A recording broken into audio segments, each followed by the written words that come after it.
Kaya punta naman tayo ngayon sa Marketplace at Expo. First time ko makakapunta dito. Yan. Hindi ko alam kung anong meron. Kaya try natin. Baka may magustuhan tayong kainan dito. Aba, may Yaya Delights dito. Traditional local delights. Pag sinabing traditional local delights, ang unang pupasok sa akin is laksa. Oh, more on kainan pala dito, guys. Sila.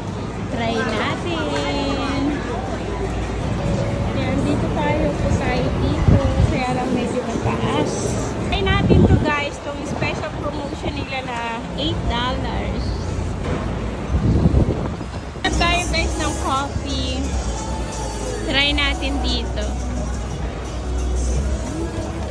Coffee, tea. Magkano kaya yung Americano nila? Black coffee. Oh. Bumili lang tayo. Black coffee. No sugar, ah. No sugar.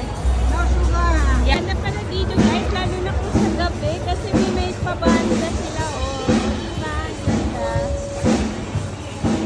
Mas maganda dito pag gabi kasi hindi ganun kainit. Kung ko-compare nyo ngayon. Ngayon kasi kasagsagan ng init kaya sobrang init.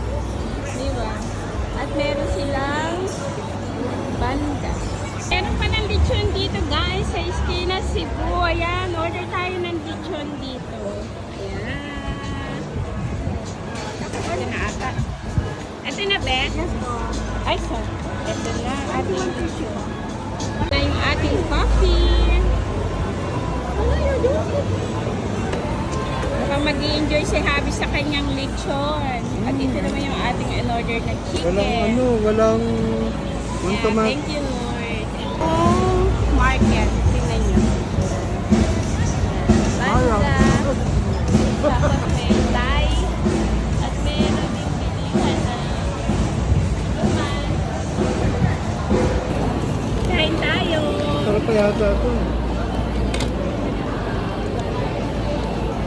Masarap pa ito.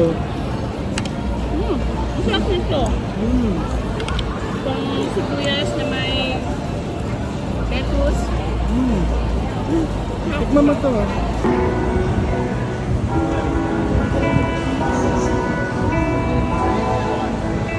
Siyempre mga kachika, pagkatapos natin kumain, ay i-return natin to.